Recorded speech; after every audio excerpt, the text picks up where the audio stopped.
Good morning class, how are you? कैसे हैं आप लोग? अभी तक हम लोगों ने लास्ट वीक के क्लासेस में exam and rise of sector में पुराने वीडियोस में रिवीजन किया है। जिस तरीके से जहाँ तक मैंने आप लोगों को पढ़ाया है, जहाँ तक आप लोगों ने अभी पढ़ा है, लेट्स रिकॉल समथिंग। क्या क्या आप लोगों ने पढ़ा है? हम लोगों ने पढ़ा फर्स्ट वर्ल्ड वॉर की कहानी, किस तरीके से axis power first world war में हार गई। फर्स्ट वर्ल्ड वॉर के बाद दुनिया ने जितने भी अलाइड पावर्स थे, जिन्होंने जर्मनी और जर्मनी के साथ देने वाले जितनी कंट्रीज थी उनको हराया। उन सारी कंट्रीज पे दुनिया भर के सैंक्शंस लगा दिए और सबसे ज़्यादा सैंक्शंस जो था वो जर्मनी को झेलना पड़ा। जर्मनी को, फ्रांस, उस पर बहुत ज़्यादा उस पर पैसे वसूले गए। पूरी दुनिया ने अलाइड पावर्स में उससे, जैसे ब्रिटेन और फ्रांस, ये दो ऐसी यूरोपियन कंट्रीज हैं जिन्होंने जर्मनी का पूरा उनका फायदा उठाया। इससे देश की हालत, इकोनॉमिक हालत खराब हो गई। जैसा कि हम लोगों ने पढ़ा था, इकोनॉमिक हालत खराब इतनी ज़्यादा खराब हो गई और जो वहाँ पे जो कॉन्स्टिट्यूशन, जो वहाँ पे वीमर रिपब्लिक जो वहाँ पे बनी थी, वो वीमर रिपब्लिक कुछ नहीं कर पाई। वीमर रिपब्लिक जो वहाँ पे एक कठपुतली की तरह काम कर रही थी, उसने किसी भी तरह का कोई योगदान नहीं दिया, कुछ भी नहीं कर पाई वीमर रिपब्लिक। वीमर रिपब्लिक का कुछ भी कर पाना इस देश के लिए बहुत ज़्यादा और हानिकारक हो गया। जर्मनी की हालत बहुत ज़्यादा खराब हो गई, उसकी करेंसी की हालत बहुत ज़्यादा खराब हो गई। डेवेस प्लान के बारे में हम लोगों ने बात की थी। What was डेवेस plan? DAVES। डेवेस plan वो एक इस तरह का प्लान था जिस प्लान के तहत 1924 में अमेरिका ने जर्मनी की मदद की थी। उन्होंने उनको पैसे दिए थे। जर्मनी की हालत इतनी ज़्यादा ख़राब हो गई थी कि वहाँ पे इन्फ्लेशन रेट बहुत ज़्यादा बढ़ गया था और इतनी ज़्यादा बढ़ गई थी कि वहाँ के लोगों की हालत बिल्कुल ख़राब हो गई थी।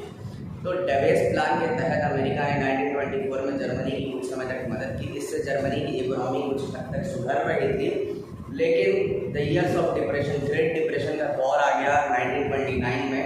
और जिस समय अमेरिका का जो स्टॉक मार्केट है, जो वॉल स्ट्रीट एक्सचेंज है, सबसे बड़ी बात ये समझो बच्चों कि अमेरिका दुनिया में स्ट्रॉन्गेस्ट इकोनॉमी बन चुकी थी फर्स्ट वर्ल्ड वॉर के बाद से। तो अमेरिकन इकोनॉमी से पूरी दुनिया की इकोनॉमी में फ़र्क पड़ता है। आज भी अगर अमेरिका का वॉल स्ट्रीट एक्सचेंज अगर डूबता है तो पूरी दुनिया की शेयर मार्केट पर उसका प्रभाव पड़ता है। तो इस तरीके से, जिस तरीके से अमेरिका का वॉल स्ट्रीट एक्सचेंज जो था वो 1929 में वो क्रैश कर गया, वहाँ का स्टॉक मार्केट जो था वो क्रैश कर गया। उसके क्रैश करने से अमेरिका के मार्केट जो थे वो बहुत हद तक उससे तो नुकसान हुए ही, लेकिन पूरी दुनिया के मार्केट्स को उससे नुकसान हुए। और ये 1929 से 32 तक ये जो ग्रेट डिप्रेशन का दौर होता, ग्रेट डिप्रेशन का दौर जिसको हम लोग कहते हैं, ये 1929 से लेकर 1932 तक था। इस समय पूरी दुनिया में ना नौकरियां थी, ना किसी तरह का कोई उपाय था, लोगों के पास किसी तरह का कोई समाधान नहीं था। क्या समाधान निकाला जाए? पूरी दुनिया में लोग बेरोजगार हो गए थे लोगों के पास। और जर्मनी जैसे देश में जहाँ पर पहले से उनकी इकोनॉमी खराब हो चुकी थी, ऐसी कंट्री में ये ग्रेट डिप्रेशन और ये ऐसे दौर जो थे ये बहुत ज़्यादा इफेक्ट किए थे। हम लोगों ने, कुछ बच्चों ने प्रोलेटारियनिज़ेशन, ठीक है, ये एक वर्ड है जो कि बहुत भारी वर्ड था, इसके बारे में आप लोगों ने सुना था। इसके बारे में मैं थोड़ा बता दूँ। दो sections, the economic crisis created a deep anxiety and fears in the people. जिस तरह का आर्थिक स्थिति जर्मनी में आ गया था, इससे लोगों के मन के अंदर डर हो गया था। जर्मनी के लोगों के मन के अंदर the middle classes, specially salaried employees and pensioners, saw their savings diminish when the currency lost its value. Currency की वैल्यू खत्म हो गई थी जर्मनी में। जैसा कि हम लोगों ने लास्ट क्लास में पढ़ा था, अगर तुम लोगों ने ध्यान दिया होगा, तो जर्मनी में हुआ क्या था कि जर्मनी में जितनी उसकी सोने की वैल्यू थी उससे ज़्यादा उसकी गवर्नमेंट ने, वीमर रिपब्लिक ने नोट छाप दिए थे और इससे उनकी करेंसी गिर गई। तो जिस तरीके से करेंसी की वैल्यू गिर जाने का मतलब है कि अगर तुम 1 लाख रुपए बाजार में लेके निकलो सामान खरीदने के लिए और महंगाई इतनी ज़्यादा हो गई है बाजार में कि वो 1 लाख रुपए भी तुमको सामान खरीदने के लिए कम पड़ जाए, वो उसको कहते हैं हम लोग करेंसी की वैल्यू गिर जाना। आज जैसे इन्फ्लेशन रेट जितनी इंडिया में बढ़ हुई है। आज अगर तुम 100 का नोट लेके अगर तुम बाजार जाते हो तो तुमको 100 के नोट में कोई ढंग की ना सब्जी मिल पाएगी, ज़्यादा कुछ भी नहीं हो पाएगा। आज के डेट में इन्फ्लेशन रेट उसी को कहते हैं कि आपकी करेंसी की वैल्यू गिरती है उसी तरीके से। तो लोगों को ऐसा लग रहा था कि हमारी करेंसी की वैल्यू जो है जिस तरीके से गिरी है, जो सैलरीड एम्प्लॉई थे, जो पेंशनर्स थे, जो पेंशन पे जीते थे, उन लोगों की हालत और भी ज़्यादा खराब हो गई थी करेंसी की वैल्यू गिर लेता है। Business these sections of society were filled with the fear of proletariation। ठीक है, प्रोलेटारिएशन है क्या भाई? Proletarianisation and anxiety of being reduced of the ranks of working class और वर्क स्टिल द अनएम्प्लॉयड। एक तरह की चिंता को कहते हैं हम लोग प्रोलेटारिएशन, कि आपके अंदर एक तरह की एंजाइटी का मतलब होता है चिंता, ठीक है। एंजाइटी का मतलब होता है कि अंदर से जो डर होता है उसको हम लोग एंजाइटी कहते हैं। एंजाइटी एक तरह की बीमारी नहीं है, ये एक तरह के मन का भाव होता है, ये किसी के भी अंदर हो सकता है ये। और एंजाइटी से निदान, जो आप अगर एंजाइटी से अगर निकलना चाहते हैं, आपको अच्छा सोचना पड़ता है, आपको पॉजिटिव सोचना पड़ता है। पॉजिटिव थिंकिंग से ही आप एंजाइटी से निकल सकते हैं। तो ये था लोगों के मन में डर, इसी को कहते हैं हम लोग प्रोलेटारिएशन, यही चीज़ था। इस तरीके से वीमर रिपब्लिक जो था वो उतना पॉलिटिकली स्ट्रॉन्ग नहीं था जर्मनी में। वीमर रिपब्लिक की हालत बहुत ख़राब हो चुकी थी। वीमर रिपब्लिक एकदम कमज़ोर पड़ चुका था। वीमर कॉन्स्टिट्यूशन में बहुत सारी कमियां थी और ये अनस्टेबल गवर्नमेंट था। ये एक तरह का जिस तरीके की सरकार जर्मनी में चल रही थी, इसलिए हिटलर जैसे आदमी को खड़ा करने का मौका दिया। आज हम लोग जो टॉपिक पढ़ेंगे बच्चों, वो यही है जो जिसकी शुरुआत हम लोग अभी करने वाले हैं। ये आज का हमारा topic Hitler's rise to power.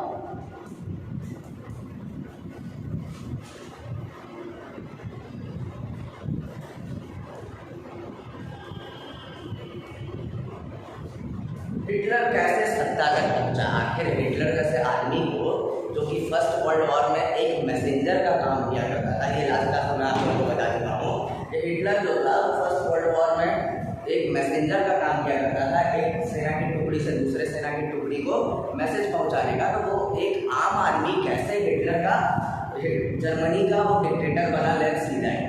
1899 में ऑस्ट्रिया में जन्म हुआ था, गरीबी में उसकी ज़िंदगी बीती, मैसेंजर का काम करता था वो।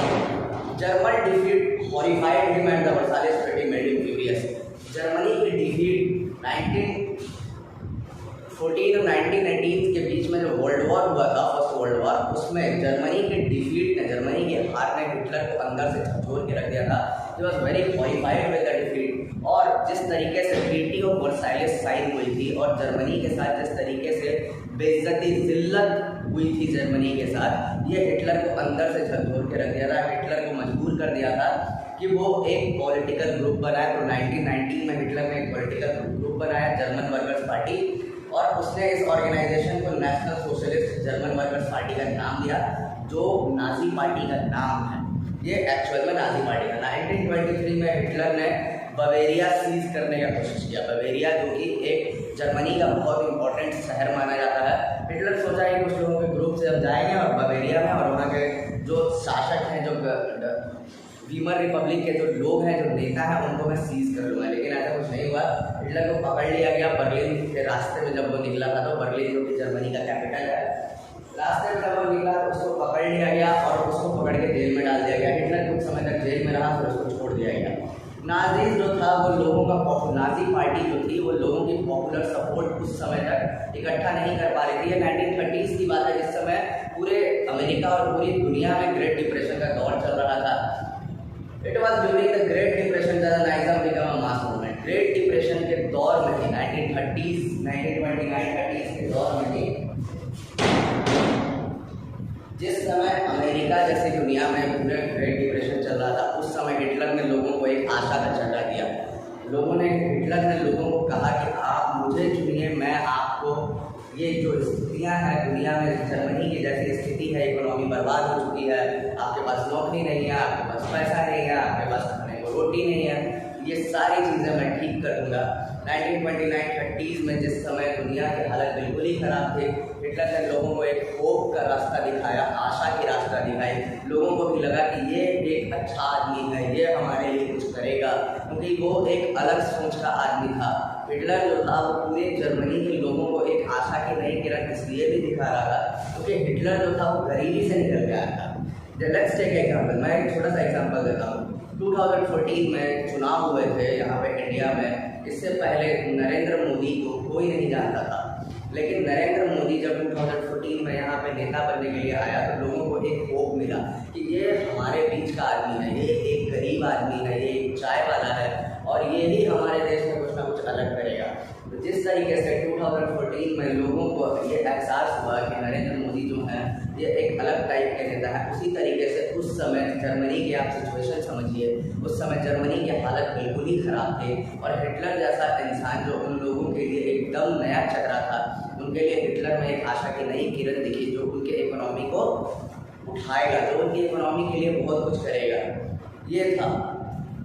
तो ये मास मूवमेंट बना नाजिज्म, लोगों के अंदर भावना आई, हिटलर कैसे लोगों को इकट्ठा करने लगा, भीड़ जुटने लगी हिटलर की सभाओं में। As we have seen after 1929, banks collapsed and business shut down, workers lost their jobs and the middle class were threatened with destitution. जैसा कि हम लोगों ने देखा था कि 1929 के बाद जर्मनी की बैंक्स की हालत बिल्कुल ही खराब हो चुकी थी। वहाँ पे लोगों के पास नौकरियाँ नहीं थी, सारे जॉब्स जा चुके थे। तो इस सिचुएशन में जो वहाँ की सिचुएशन थी, मिडिल क्लास की हालत जो कि बिल्कुल ही खराब हो चुकी थी, इस तरीके से हम कह सकते हैं यहाँ पे एक such situation Nazi propaganda still hopes for better future. ऐसे सिचुएशन में जहाँ पे किसी के पास आशा की जरा सा भी कोई उम्मीद नहीं हो, नाजी प्रोपेगेंडा होता है जब कोई चीज़ एक तरह का प्रचार प्रसार।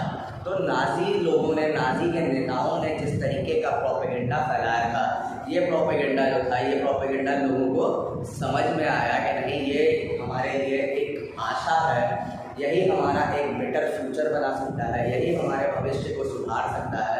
इस वजह से 2.6% 1928 में जो नाजी पार्टी 1928 में जो नाजी पार्टी 2.6% वोट जीती थी। रिक्सटैग किसको कहते हैं हम लोग? जर्मन पार्लियामेंट को। याद रखते हैं, रिक्सटैग है हमारा जर्मन पार्लियामेंट को कहते हैं हम लोग।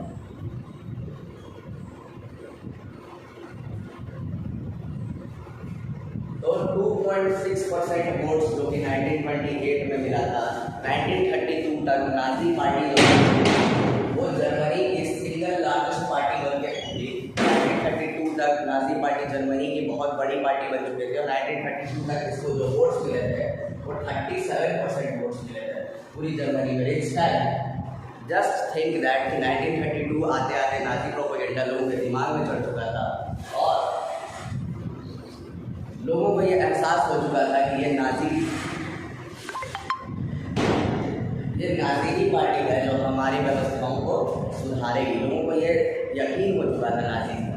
Hitler was a powerful speaker. सबसे बड़ी बात ये थी कि वक्ता, अगर आप अच्छे वक्ता, लोग कैसे अट्रैक्ट होते हैं, लोगों को किसी भी पॉलिटिकल भीड़ में अगर आप एक रैली कर रहे हैं तो लोग आपकी तरफ आकर्षित कैसे होंगे? जब आप स्ट्रॉन्ग वर्ड्स बोलेंगे, जब आप इस तरह का ऐसी चीज़ें आप रैलियों में बोलेंगे जिससे लोगों को, जितने लोग हैं देश के, शहर के, उन लोगों को आपकी बातों में जब तक आपको लगेगा नहीं कि that he is a very powerful speaker, ठीक है, उसको समझ में जब तक आप अट्रैक्शन वैसे मंत्र मुक्त वाले आप बात नहीं करेंगे तब तक लोग भीड़ इकट्ठा नहीं होगी। जैसे हमारे इंडिया में मैं बात करता हूँ, जैसे नरेंद्र मोदी है, Narendra Modi is a powerful orator, वो एक अच्छे वक्ता है। तो जब तक आपको अच्छा नेता बनना है, you have to be a good speaker and Hitler was a very powerful speaker. People attracted towards him due to his speaking abilities, due to his oration. He was very powerful. His passion and his words moved people. उसको जिस तरीके से Hitler बोला करता था, YouTube पे बहुत सारे वीडियोस हैं हिटलर के भाषणों के, यूट्यूब पे बहुत सारे वीडियोस हैं, वो जर्मन लैंग्वेज में है, आप आपको समझ में तो नहीं आएंगे, बट मैं सजेशन दूंगा कि प्लीज़ आप यूट्यूब पे उन वीडियोस को एक आध बार ज़रूर देखें। Just see how he used to speak, किस तरीके से वो बोला करता था, लोगों को किस तरीके से उसकी आवाज़ में लगता। His words were very high fluent, high pitch words, एकदम इस तरीके से वो बात किया करता था कि आप उसको देख के उसकी तरफ गए, वाह what a leader, he is the people's leader. तो इस तरह उसके वर्ड्स जो थे वो जर्मनी के लोगों को हिला के रख दिए थे अंदर से। He was very powerful, he promised to build a strong nation. उसने अपने भाषणों में एक मजबूत देश बनाने का प्रॉमिस किया लोगों को। Under the justice of treaty of Versailles, जो अन्याय हुआ था ट्रीटी ऑफ वर्साइलिस में जर्मनी के साथ, उस अन्याय को हिटलर ने वादा किया अपने लोगों से कि मैं उस अन्याय का बदला लूँगा, जो भी गलत हुआ है हमारे साथ उन गलतियों को मैं सुधारूंगा। उसके अलावा restore the dignity of German people, जो इज्जत जर्मनी के लोगों की फर्स्ट वर्ल्ड वॉर में खत्म हुए थे, उस डिग्निटी को, उस इज्जत को मैं वापस लाऊंगा। ये प्रोमिसेस किए थे हिटलर ने। तो ऐसे प्रोमिसेस अगर आप करेंगे, भावनात्मक प्रोमिसेस, तो लोगों को तो आपके तरफ अट्रैक्शन तो होगा ही। दैट वाज वेरी ऑब्वियस, यही हुआ। जिस तरीके के भावनात्मक प्रोमिसेस हिटलर ने किए थे, उससे लोगों को उसकी तरफ, जर्मनी के लोगों को उसकी तरफ अट्रैक्ट होना बेहद लाजमी है। ये था, he promised employment for those looking for work and a secure future for the youth. वो लोग जो कि एम्प्लॉयमेंट को, those who were looking for the employment jobs, he just promised them that you will get a good employment and youth, जो युवा, Germany के युवा जिनकी हालत उस समय तक बहुत ही खराब थी, उन युवाओं को उसने प्रॉमिस किया कि I will give you a good future. एक देश में जिस तरीके की हालत हो चुकी थी जर्मनी में, वैसे देश में अगर आप युवाओं को ये प्रॉमिस करते हैं कि I will give you a good future, then it will be very beneficial for them. और यही हुआ जर्मनी में। हिटलर ने लोगों को प्रॉमिस किया, जर्मनी के लोगों को, that I will give you a very good future.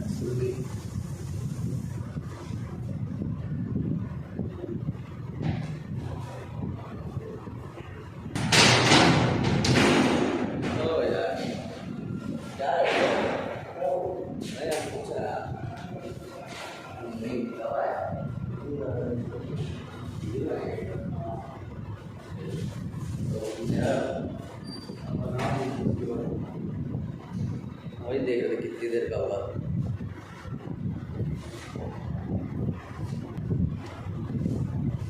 तो बच्चों, इस तरह के प्रॉमिसेस हिटलर ने किए थे, इस तरह के प्रॉमिसेस से किसी भी देश के लोगों को, जो लोग थे हिटलर की कंट्री के,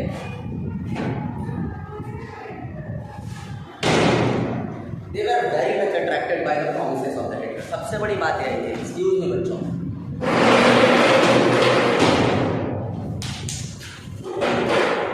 ये लोग हिटलर के प्रोमिसेस से बहुत ज़्यादा अट्रैक्ट हो गए थे। जिस तरह के हिटलर ने लोगों को कहा था कि मैं आपके जितनी भी बेइज्जती हुई है देश में, उन बेइज्जती का बदला लूंगा।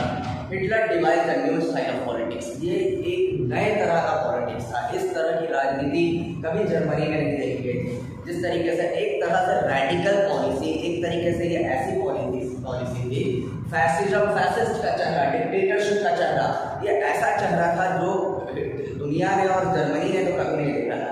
He understood the significance of rituals and spectacle of mass mobilization held in massive rallies and public meetings to demonstrate the support of Hitler and still the sense of unity among the people। Hitler करता क्या था?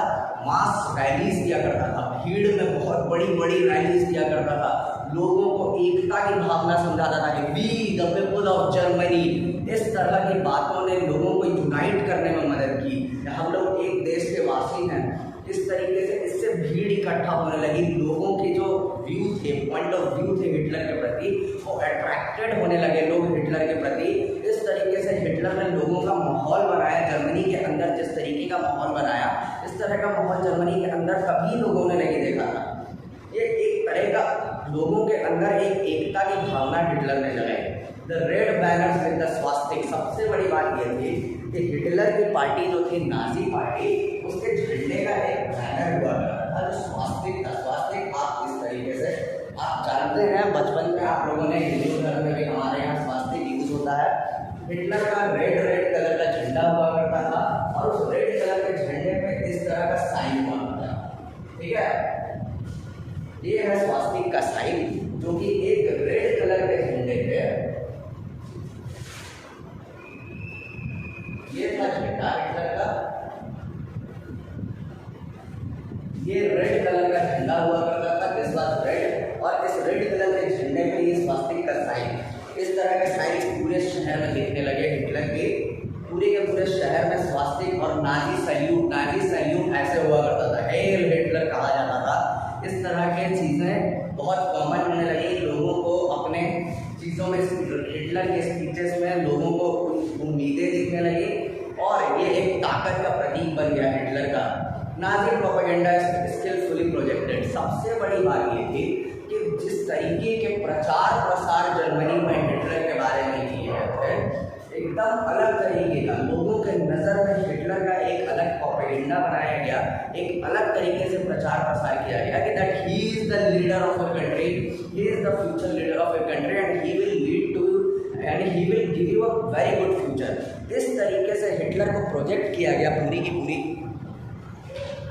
की पूरी Germany में Hitler को इस तरीके से प्रोजेक्ट किया गया कि हिटलर का प्रोपेगेंडा जो था, प्रोपेगेंडा मैं बता चुका हूँ, प्रोपेगेंडा किसको कहते हैं हम लोग, प्रचार प्रसार को कहते हैं। तो हिटलर को इस तरीके से प्रोजेक्ट किया गया कि पूरी जर्मनी में जो लोग थे उन्होंने हिटलर में उम्मीदें देखने लगी, हिटलर को एक मसीहा के रूप में, he is the saviour of Germany, he is the saviour of our dignity, ये हमारी इज्जत को बचाएगा आने वाले समय में। तो इस तरीके से हिटलर को एक मसीहा के रूप में जर्मनी में प्रोजेक्ट किया जाने लगा, ठीक है। और जो कि आया ही है हमारे साथ अन्याय हुए उन अन्यायों को न्याय दिलाने के लिए। मतलब हिटलर का जो प्रोपेगेंडा था, जो प्रचार प्रसार करने की जो नीति थी हिटलर की और नाजी पार्टी की, वो इसी तरीके की थी कि Hitler is the man that has come to deliver all the injustice that has happened to the German people.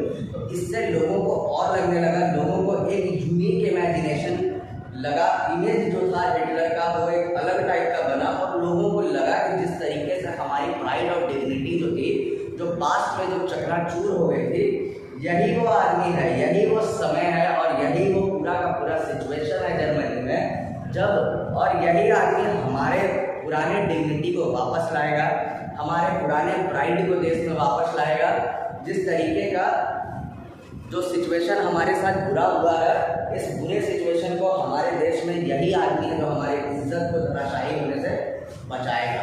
ये हिटलर का 1932 तक का स्टोरी है। 1932 तक जिस तरीके से हिटलर ने नाजी प्रोपेगेंडा को बनाया, और 1932 तक हिटलर जिस तरीके से जर्मनी में, जिस समय इकोनॉमिक डिप्रेशन का समय चल रहा था, उस समय किस तरीके से हिटलर ने जर्मनी में सबसे बड़ी पार्टी नाजी पार्टी को रूप दिया।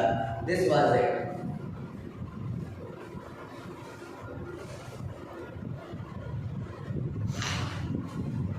तो ये पूरा सिचुएशन था, कैसे हिटलर ने वहाँ के लोगों को एक अलग टाइप का रूप दिया। नेक्स्ट टॉपिक जो है हम लोगों का, जो हम लोग पढ़ने वाले हैं, थोड़ा सा इसके बारे में बता देता हूँ मैं, उसके बाद फिर नेक्स्ट क्लास में हम लोग इसके बारे में और भी डिटेल में पढ़ेंगे। 32 तक हम लोगों ने देखा है 1932 तक कैसे हिटलर की पार्टी जो थी वो 37% वोट के साथ वो जर्मनी की सबसे बड़ी पार्टी बन गई थी। यहाँ से शुरुआत होती है डेमोक्रेसी से डिक्टेटरशिप की तरफ बढ़ने का।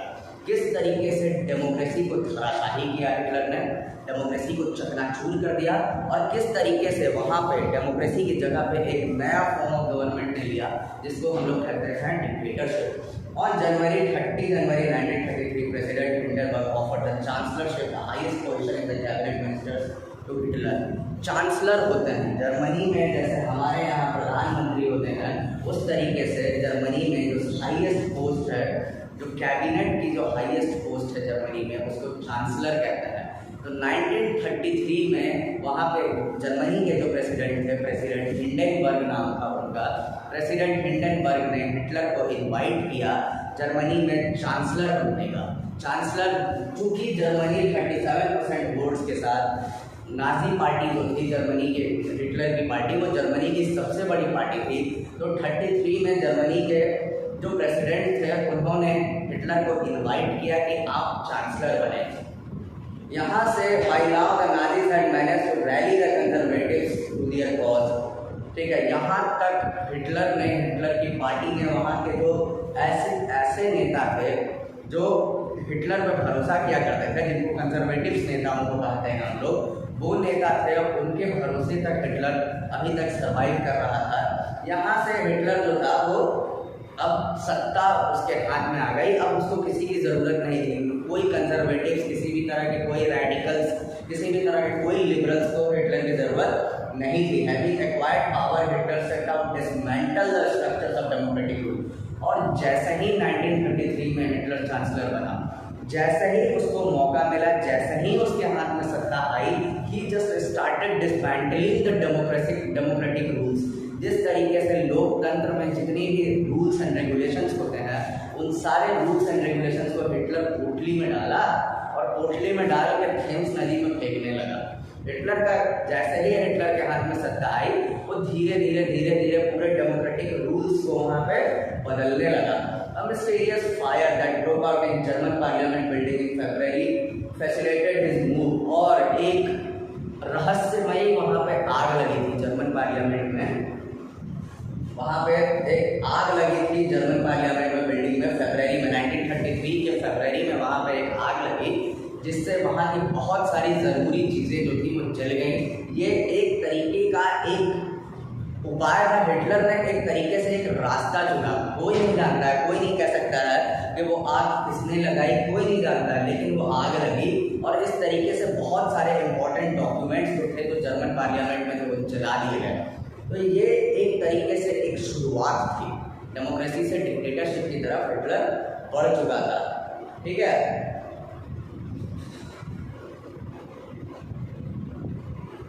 तो बच्चों आई थिंक यहाँ तक आप लोगों को समझ में आया होगा 1933 में किस तरीके से हिटलर जो था वो चांसलर बना, किस तरीके से जर्मनी के प्रेसिडेंट हिंडनबर्ग ने हिटलर को इनवाइट किया और किस तरीके से उसको चांसलरशिप ऑफर की, और ये उस रास्ते पे बढ़ चुका था जिस रास्ते पे एक डिक्टेटरशिप की राह शुरू हो जाती है। तो हिटलर जो था वो अब डिक्टेटरशिप की राह पे निकल चुका था। एक आग लगी थी कुछ दिन पहले वहाँ पे, उस आग से बहुत सारी चीज़ें जो थी वो पार्लियामेंट में वो बर्बाद हो गई थी। तो इस तरीके से हम कह सकते हैं कि जर्मनी में अब जो कहानी शुरू होगी वो कहानी शुरू होगी मास मर्डर की, वो कहानी शुरू होगी बहुत सारे लोगों की हत्याओं की, वो कहानी शुरू होगी 1939 में सेकेंड वर्ल्ड वॉर की शुरुआत की। ये सब चीज़ें हम लोग नेक्स्ट क्लासेस में पढ़ेंगे, धीरे धीरे हम लोग पढ़ेंगे। ठीक है, आई होप आपको यहाँ तक समझ में आया हो। बाकी के details we will discuss that in the very next classes. Thank you so much class, thank you.